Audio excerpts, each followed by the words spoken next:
Hello children, welcome to AIMS India's online classes. This is biology session, coordination, the linking system. In the last class, we have studied the concepts related to coordination with some examples, and we ended the class with the structure of neuron. Okay, here the structure of neuron is considered as the unit of nervous system. Each neuron mainly consists of three distinct regions. What are they? The cell body, dendrites, and axon. Most of the cell bodies are located in the brain or the spinal cord. Means the nervous tissue is made up of neurons. Okay. So what is cell body? Cell body controls the metabolism of the nerve cell, or we can say it is the head of the neuron. So what are dendrites? Dendrites are the projections from the cell body, or it is also called cytone. These dendrites main function is collect the information from other cells. If you take a neuron,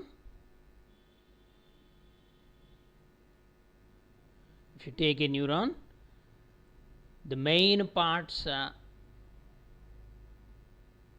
it consists of cell body and axon. Okay, from the cell body, these are the projections are there. No, they are called dendrites, which are branched. What is the main function of these dendrites? The dendrites function is to collect the information from other neurons. Okay. Next, axon. What is axon? What is its function?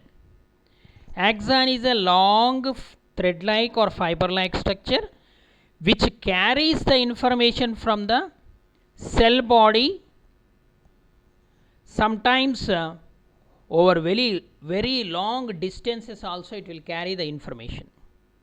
Okay. So these axons are covered by a special fatty tissue, what we are call it as myelin sheath. This myelin sheath possesses some gaps. What do you call those gaps? Nodes of Ranvier. Nodes of Ranvier. What is the nodes of Ranvier? They allow the rapid conduction of impulses by forcing them to jump from one node to the next node. Those gaps in the myelin sheath helps in effective nerve transmission. Okay.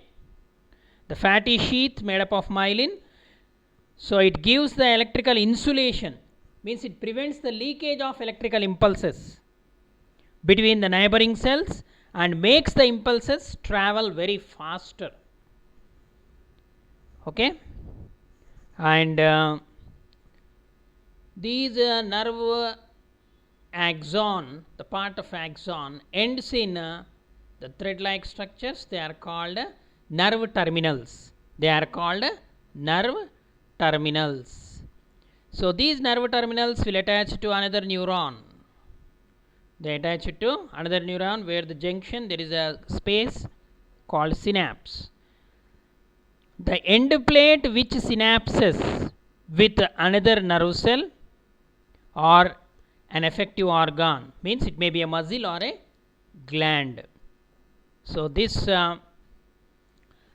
is about the axon. Okay. If this myelin sheath is present, they are called myelinated axon. If the myelin sheath is absent, they are non-myelinated axons. So these nodes of Ranvier are the non-myelinated gaps there is a gap here. See, this is called nodes of Ranvier. So these gap sheath increases the speed of nerve impulse conduction and also insulates the axon. So it prevents the mixing of impulses in the adjacent fibers. Okay, today more we are going to study about the types of neurons. Okay, so there are different types of neurons are present. So let us proceed. Are you ready, children? The structure of neuron. There is another activity is given. We know that the nerve cell is the structural and functional unit of nervous system.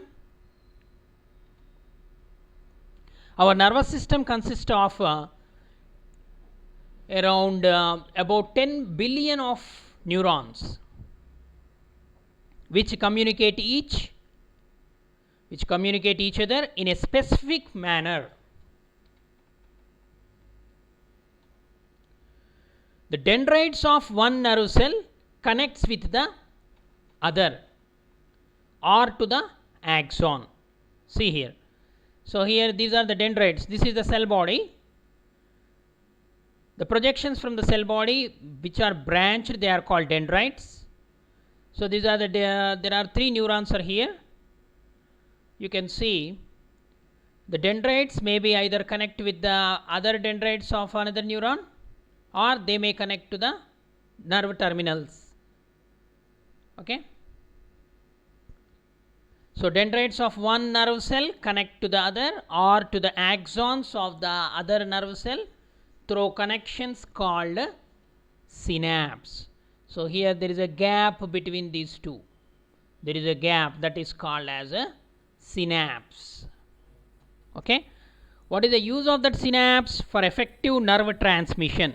Synapse is a junctional region between two neurons where information from one neuron is transmitted or handed over to another neuron. Okay, children, very simple definition for synapse. Synapse is a junctional region between two neurons where information from one neuron is transmitted or handed over to another neuron. But there is no protoplasmic connection between the two neurons. There is no connection. Okay. The synapse comprises the junction formed by two membranes, one from each cell, and the fluid filled space between the membranes. Okay. Because neural messages travel in one direction. The membrane of sending cell is called as presynaptic membrane, and that of the receiving cell, is called postsynaptic membrane. The fluid filled gap is to be synaptic cleft. Okay, what is the function of the synapse means? It helps in passing information from one neuron to another, and it helps the adjacent neurons to be excited. Okay, it may be excited or inhibited, or we can say it amplifies a signal. Because all the informations are passed in the form of electrical impulses. Okay, so this synapse helps in effective nerve transmission. Okay, synapse is the functional region of contact between the two neurons where the information from one neuron is transmitted or relayed to another neuron. Okay, see here. This is the synapse. That's why we are calling it as nerve impulse is also called as action potential. So it is called presynaptic sending information, postsynaptic receiving the information through this junction called synapse. Okay. So though these are the regions of minute gaps, and essentially neurons do not have any protoplasmic connection between them, yet the information is passed from one nerve cell to other through these gaps, either in the form of chemical or electrical signals or both. Okay, both chemical and electrical signals. So these synapses are mainly found on the brain, spinal cord and around the spinal cord. Beyond these areas, the axon carries the signals to respective areas in our body. So what is an axon? Axons, several axons combined together, united to form a nerve fiber. So they carry the signals. We are calling it as pathways. Pathways means from stimulus to response. In the holding stick activity we have seen, you observe that there is a coordination between the eye and fingers. So different pathways are taken up by nerves to bring about the coordinated activity. Okay, how that coordinated activity takes place? First, stimulus. The stimulus received by receptors. What are receptors? Receptors are the special cells with which the sense organs are designed. Okay, for example, that scale activity. The scale is held with the hand, held in the hand. So the skin of the hands containing the receptors which receive that stimulus, okay, which is carried by the sensory neuron to central nervous system. Here we are mentioning CNS. CNS means central nervous system. That information carried to brain or spinal cord. Okay, central nervous system is composed of brain and spinal cord. Okay, so that information is processed or relayed by the neurons, and the information is generated, response is generated. That response is carried by motor neuron. Okay, we are going to discuss further about the types of neurons. There are three main types of neurons are there: sensory or efferent neurons, motor or efferent neurons, and associated neurons or interneurons. Okay, so the information is generated in the central nervous system, is carried by the motor neuron to the effector organ. That effector organ may be the gland or muscle or okay, any organ. So immediately the organ will respond. Okay, that's why when the scale is pulled by somebody, so we try to hold it very tightly. So that is the response. Okay, so on the basis of pathways followed, nerves are classified mainly into three different types. Okay, first one is efferent neurons. Efferent means incoming. They are also called sensory neurons. Sensory neurons transmit impulses from receptors to the brain and spinal cord. So these are called efferent fibers. Okay, efferent, the meaning is ferrying towards or incoming, which carry the messages towards the central nervous system, brain or spinal cord, from nerve endings on the muscles of different sense organs that sense the change in surroundings are called stimulus detectors. They are called stimulus detectors. Okay, the stimulus detectors are nothing but the receptors. Efferent neurons will carry the messages from sense organs to brain and spinal cord. That's why they are also called sensory nerves or sensory neurons. Okay, efferent neurons. Efferent means ferrying towards or incoming. Okay, these are also called the sensory nerves. So that's why see here in that transmission, nerve transmission also, first the stimulus carried by the receptors, that information is carried by sensory neurons to central nervous system. Okay, as they carry the sensory information, they are called the sensory neurons. The basic information regarding the stimulus is carried to the brain and spinal cord by these sensory nerves. Next, second type of nerves, they are called motor nerves, or we can say motor neurons. We are discussing about the neurons. Okay, nerves means again by the combination of those axons together they form the nerves.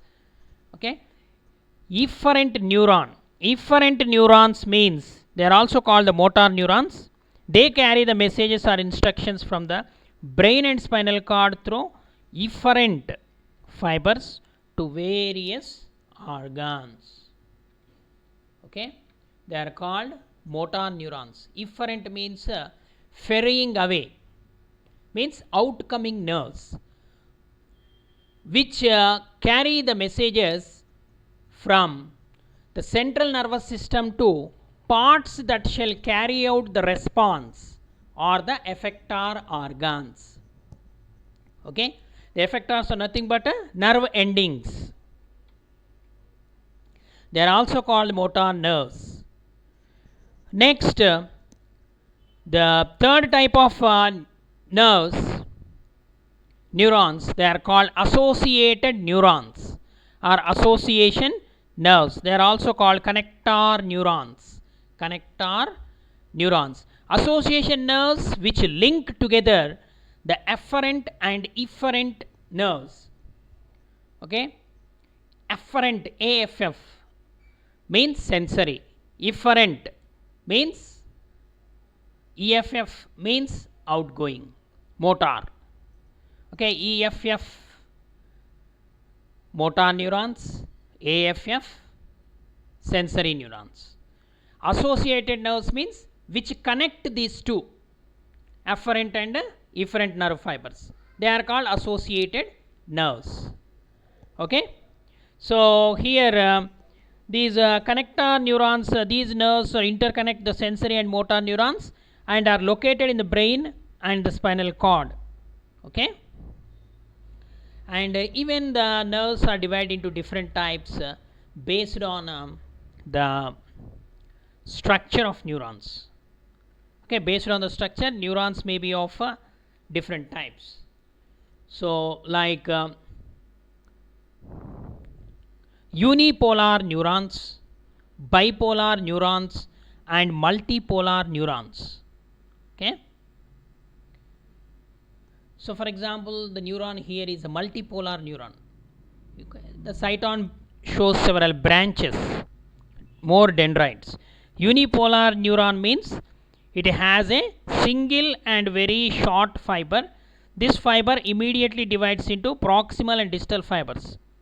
Dendrites are absent. In unipolar neurons, dendrites are absent. Bipolar means it has two regions, axon and dendrite. Okay, and multipolar means the cyton is branched at many points and forming many poles. Okay, so now the classification of nerves on the basis of pathways. We know that our body would also need to respond to certain situations on which we may not have a control. Okay, so here which organs of your body was the detector and which the effector in activity 1? So let us let us answer to this question. Which organ of our of your body was the detector and which the effector? The detector means which organ? Sense organs. Either it may be the eyes or it may be the skin or it may be the tongue or any. Okay, it is the detector. And effector means responded, which is your muscles. Okay, what do you think that the information carried on the afferent and efferent nerves? Okay, the afferent nerves carry the stimuli and efferent nerves carry the response. Very simple. Okay, so when you touch a hot object, that information is carried by sense organ to the brain and spinal cord, response is generated, and that response is carried through motor nerves to the effector organ, that is the hand. We remove immediately.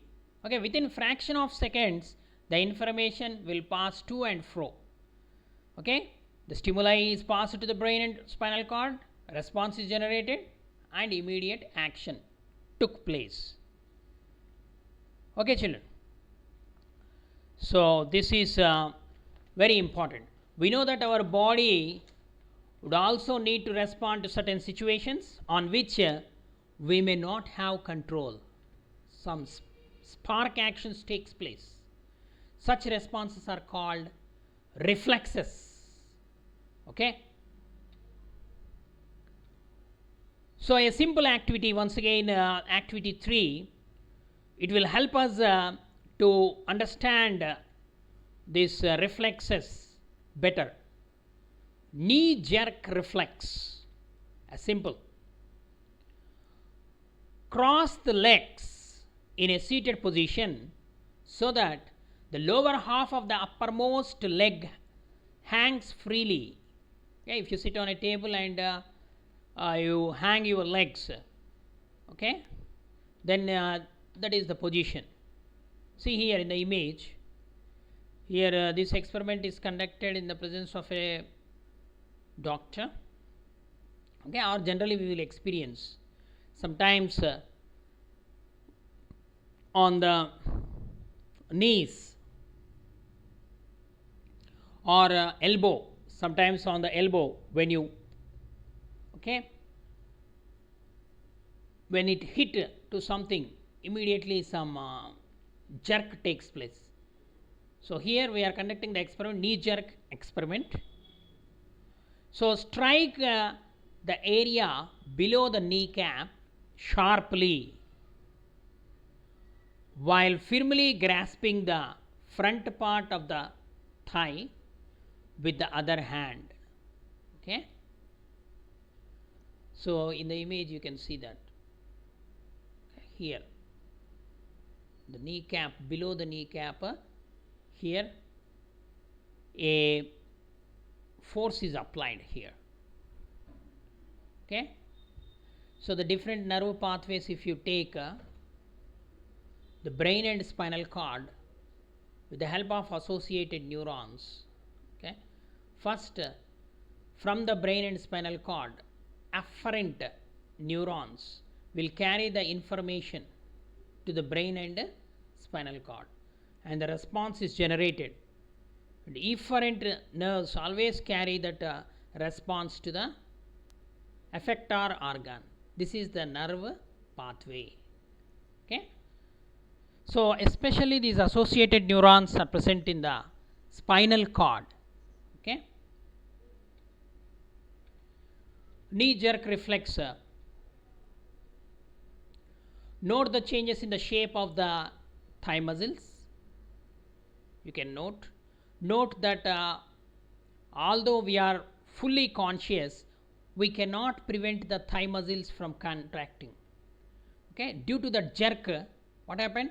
The thigh muscles will get contract. Actually, the thigh muscles are voluntary muscles. It is under the control. Okay, but without control only they will contract. Such a response is said to be involuntary. What is the meaning of involuntary? The actions which takes place without involvement of brain, without our will and wish. Okay, such actions are called involuntary actions. Now the same thigh muscles can operate in a voluntary manner, as when we kick a football. Willfully we are kicking a football, then the thigh muscles will contract. Okay, So do you think most of the functions in our body go about in an involuntary manner? Why? Why not? Okay. So most of the functions, they are voluntary. Okay, involuntary manner, certain functions takes place in voluntary manner. For example, your heartbeat, it is not under our control. Okay, involuntary muscles are present in the heart. So continuously from birth to death it takes place. In the similar manner, some involuntary muscles, they are also present in the lungs, respiration. It is also a continuous process. Okay, it is most important that there are very some involuntary actions which takes place continuously from birth to death. That is the design of our biological system. Okay. Next, because about these muscles you already studied in the 9th class. Okay, our body need a response to certain situations on which we may not have a control. Such responses are called reflexes. Okay, so for example, the existence of knee jerk, which we have studied just now, it was first noted in 1875. At first it was doubted whether the nerve reflex was involved at all, but it was discovered that if in an anesthetized monkey, means already some drug is given, okay, anesthetized monkey, where the spinal nerves supplying the limb were cut, the spinal nerves which are supplied to the limb were cut, the knee jerk reaction would not occur.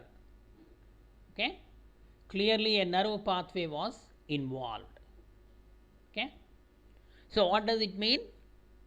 Scientists conducted the experiment whether the nerve pathway involved in this knee jerk. Okay, this experiment was conducted in 1875.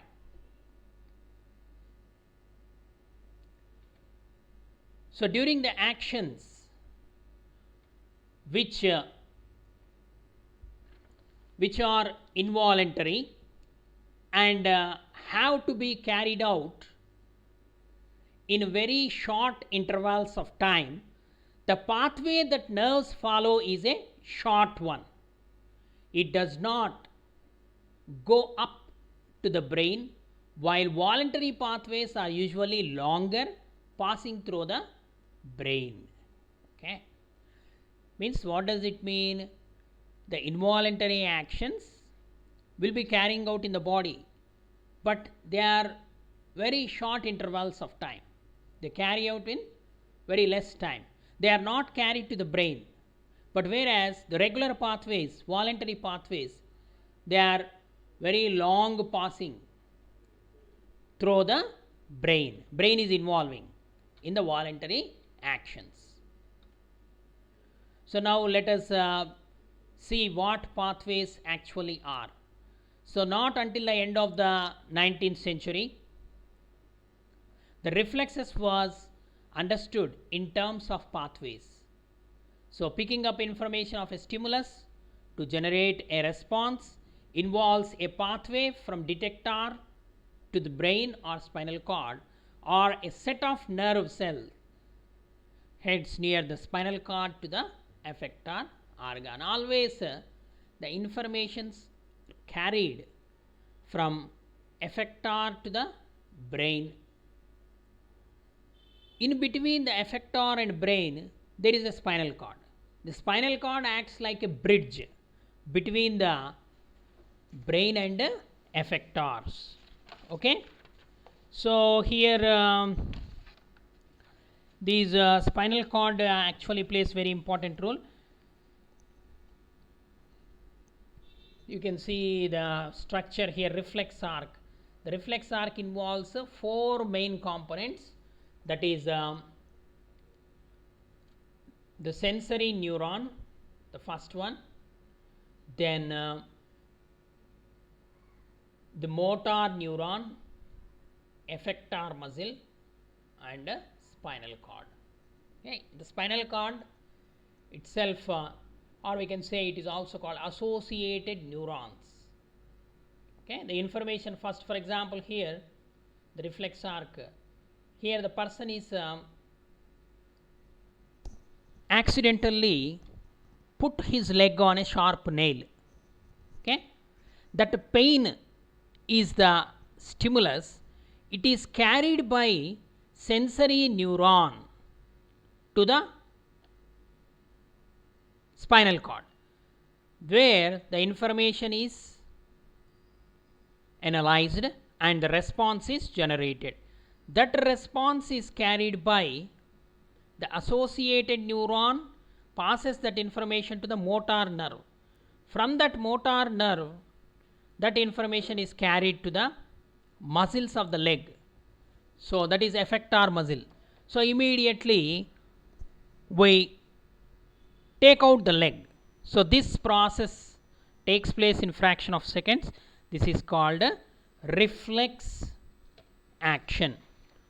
Okay, the structural and functional unit of reflex action is called reflex arc. Okay, what is reflex arc? The structural and functional unit which carry out the reflex action is called reflex arc. Okay, so this reflex arc involves a pathway. Such a single pathway going up to the spinal cord from detectors and returning to the effectors is a reflex arc. Okay, if you accidentally touch a very sharp surface with your feet, so several such arcs would operate to cause the muscles of the leg to withdraw the feet. So observe in this figure how our leg muscle respond when we step on a sharp edged object. Okay, it may be a nail or it may be a stone. Okay, immediately we withdraw our feet. So what other effectors would act under these circumstances? Okay, not only this. For example, when you are crossing the road, okay, a sharp light fall on your eyes. Okay, immediate response, our eyelids will close. It is also one example. Okay, or when your mother gave you a cup of milk which is very hot, when you are in some work and touch it, immediately we take out your arm. Okay, that is also a kind of reflex. Okay, so what does this tell us about the association of nerves? Okay, there is a coordination, there is association. The spinal cord, the associated neurons which are formed by the association of afferent and efferent, means sensory and motor nerve fibers. Okay, this is responsible for carrying that immediate responses to the effector organs. Okay, okay children, more reflexes you can see in our day-to-day life. Okay, when somebody throw anything on us, when you are conscious, immediately we try to escape from that. Okay, this is also an example of reflex. Okay, you try to notice the different reflexes in our life, in your day-to-day life. Okay, make a note. Okay, please read the textbook. Thank you for watching our video. Please subscribe our channel and press the bell icon for receiving latest updates.